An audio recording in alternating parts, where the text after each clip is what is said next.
Hi అండి, నమస్తే. నా పేరు ప్రవీణ్, మీరు చూస్తున్నారు ఎస్ఆర్ టాక్స్.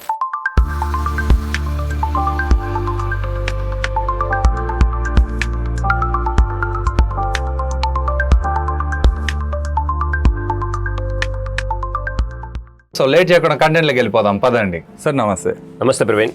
సార్ నేను నిన్న నైట్ మీకు ఒక వీడియో పంపించాను, ఐ హోప్ మీరు చూసింటారు అనుకుంటున్నాను. చూశాను. చిన్న పాప వాళ్ళ నాన్న కాడికి వచ్చేసేసి వాళ్ళ నాన్న గిఫ్ట్లు అవి తీసుకొని వస్తే ఇస్తుంటే అది పక్కకు పెట్టేసి నాన్నని వాటేసుకుంటుంది వాళ్ళ నాన్నని. సో ఆ వీడియో చూసే లోపల అరే నాయన అమౌంటే పెట్టే కొని ఉంటాడు తండ్రి, కాదని లేదు. అవును. But end of the day వచ్చేసేసి నీ టైం కావాలి డాడీ నాకు అన్నట్టు మాట్లాడినది అది ఇండైరెక్ట్ మెసేజ్, అది of course direct. But end of the day మనిషికి ఒక బాండింగ్ ఉండేది ఇక్కడ నాకు బాగా అనిపించింది, ఆ లవ్ ఎఫెక్షన్, ఈ కైండ్ ఆఫ్ గెస్టర్స్. బట్ అల్టిమేట్గా ఇప్పుడున్న ఫైనాన్షియల్ సిచ్యువేషన్ చూసుకుంటే నేను టైం స్పెండ్ చేయాలన్నా ఇవన్నీ చేసుకోవాలి అన్నా నాకు డబ్బు కావాలా. అట్లాంటప్పుడు ఈ సిచ్యువేషన్ని ఎట్లా జస్టిఫై చేయాలి అనేది నాకు అర్థం కాలేదు. బట్ ఒక సెన్స్ అయితే క్రియేట్ అయింది సార్ ఆ వీడియో చూసినప్పుడు.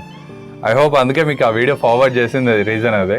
కరెక్ట్. ఇప్పుడు దాంట్లో మనం గమనించిన ఆ వీడియోలో గమనిస్తే ఏమంటే ఒక్క విషయం గమనించవచ్చు, మనకు ఎన్ని విలువైన వస్తువులు కొన్నా కన్నా కానీ తల్లిదండ్రుల ప్రేమని చిన్నపిల్లలకు రీప్లేస్ చేయని కాదు.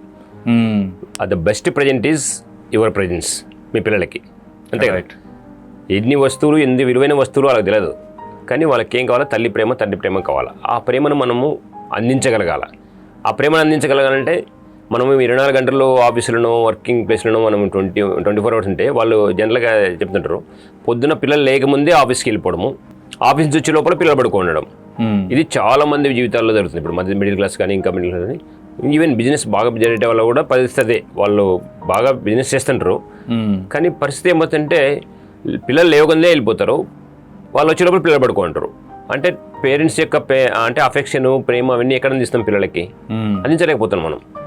అలా అందించాలంటే మనము ఆ డబ్బు కోసం 24 గంటలు కష్టపడడం కొంచెం తగ్గించుకొని ఏవైతే మన అనుకుంటున్నారో ఆ ఆత్మీయులతో కొంత స్పెండ్ చేయాలి. అప్పుడే మనం కేవలం డబ్బు ఒకటే కాదు కదా. అయితే ఇక డబ్బు ఒకటి కాదన్నాను, కానీ ఆ డబ్బు ఒకటి కాదు కదా, ఆ డబ్బుని సంపాదించాలి, ఏం చేయాలా? కొంత పొదుపు అనేది చాలా ఇంపార్టెంట్. ఇప్పటి నుంచే మనము లాంగ్ ప్లానింగ్లో ముందే ఎప్పుడైతే నువ్వు ఇన్కమ్ స్టార్ట్ అవుతుందో అప్పుడే కొంత ప్లాన్ చేసుకొని కొంత మెల్లిగా చేసుకుంటూ పోతే నువ్వు జీవితాంతం కష్టపడాల్సిన పని లేదు.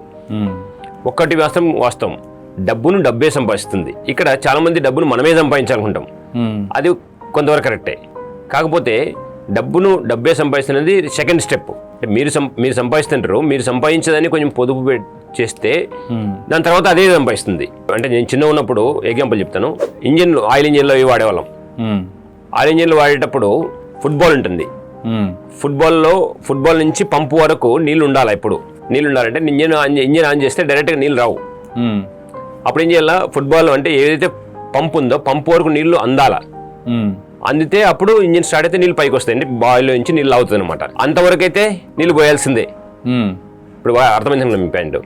కొంతవరకు మనం సంపాదించాలా, కొంత తర్వాత ఆ డబ్బే దాన్ని సంపాదిస్తుంది అనమాట. అంటే ఎక్కడైతే ఇక్కడ వాటర్ బావిలో నుంచి నీళ్ళు పంపు వరకు నీళ్ళు అందేంత వరకు నీళ్లు మనం పోయాలా ఫస్ట్, తర్వాత అది లాగేసి నీళ్ళు పంపు చేస్తుంది. Right sir. అంటే నేనేం చెప్తానంటే కొంతవరకు మనం పొదుపు చేస్తే ఆ పొదుపు చేసిన డబ్బే మనల్ని లైఫ్లో ఫ్రీ చేస్తుంది అనమాట. కొంతవరకు మనము కష్టపడే దాన్ని తగ్గిస్తుంది అనమాట. ఖచ్చితంగా మనం పొదుపు చేసుకుంటూ కొంత మొత్తంలో మనం కూడబెడితే ఆ కూడబెట్టిన అమౌంట్ మళ్ళీ నీకు ఉపయోగపడుతుంది, రీప్రొడక్షన్ చేస్తుంది అనమాట. అంటే నువ్వు సంపాదించే సంపాదనతో పాటు ఇది కూడా నీకు హెల్ప్గా ఉంటుంది, ఇది కూడా సంపాదిస్తుంది అనమాట. మామూలుగా అయితే పొదుపు చేయకుండా అయితే ఏమవుతుంది, నువ్వే జీవితాంతం లైఫ్ టైం నువ్వే కష్టపడుకుంటూ వెళ్ళాలి. అలా కాకుండా నీ సంపాదనలోంచి ఖర్చులు తగ్గించుకొని కొంచెం పొదుపు చేసుకుంటూ పోయినా అనుకో, సర్టెన్ పీరియడ్లో అంటే ఒక 10 ఏళ్ళ తర్వాత అనుకుందాం, నీవు సంపాదించే సంపాదన ప్లస్ నీ డబ్బు సంపాదించే సంపాదన రెండు యాడ్ అవుతాయి. ఇంకో 10 ఏళ్ళకి ఏమవుతుంది, అప్పుడు నువ్వు సంపాదించిన పనిలే ఆ డబ్బు ఇంకా ఎక్కువ ఉంటుంది, అదే నీకు సంపాదించి పెడుతుంది అనమాట. అట్లా మీరు టైం ఇవ్వాలంటే ఈ ప్లాన్ చేసుకోవాలా. మనం సంపాదించిన దాన్ని ఖర్చు పెట్టుకోకుండా ఖర్చులు తగ్గించుకొని లేదా కరెక్ట్గా ప్లాన్ చేసుకొని పొదుపు చేసుకుంటూ పోతే అది డబ్బే మనం సంపాదించింది. ఇలాంటి ప్లాన్ల కోసం కావాలంటే ఇలాంటి ఎలా ప్లాన్ చేసుకోవాలి అంటే మీకు ఏమైనా వివరాలు కావాలంటే నన్ను సంప్రదిస్తే ఆ సరైన ప్లాన్లు మేము చెప్తాం. Okay sir. As a mutual fund డిస్ట్రిబ్యూటర్గా ఫైనాన్షియల్ ప్లాన్స్ ఏమంటే నేను చెప్పగలను. సో చూసారు కదండి, మనం మన ఫ్యామిలీతో టైం స్పెండ్ చేసేదానికి మనము అమౌంట్ కష్టపడి సంపాదించి మన వాళ్ళకి గిఫ్ట్లు, ఐఫోన్లు, ల్యాప్టాప్లు, లేదంటే వేరే వేరే గిఫ్ట్లు ఇవ్వాలి అని చెప్పేసి కొంతమంది అనుకుంటుంటారు పేరెంట్స్. నా కొడుకు ఇట్లాంటి మంచి బైక్ ఉండాలి, లేదంటే మంచి కార్ తీసుకోవాలి, మా ఫ్యామిలీతో టూర్కి వెళ్ళాలన్నప్పుడు ఇట్లాంటివి అనుకుంటారు. సో కోర్స్ అవి మంచివే, మంచి ఆలోచనలే. బట్ పేరెంట్స్కి పిల్లలకి మధ్యన వాళ్ళ ప్రజెన్స్ ఎంత ఇంపార్టెంట్ అనేది సార్ మాటల్లో విన్నారు కదా. సో యాజ్ ఎ ఫైనాన్షియల్ డిస్ట్రిబ్యూటర్గా సార్ వచ్చేసేసి మీకు మీ సిచ్యువేషన్ తగ్గట్టు అనలైజ్ చేసేసి మీ ఫైనాన్షియల్ ప్లానింగ్లో ఒక పర్టికులర్ రోల్ అయితే ప్లే చేయగలుగుతారు. సో డిస్ప్లేలో కనుస్తున్న నంబర్ కాల్ చేసేసి మరిన్ని డీటెయిల్స్ అయితే మీరు తెలుసుకోగలుగుతారు. Thank you for watching.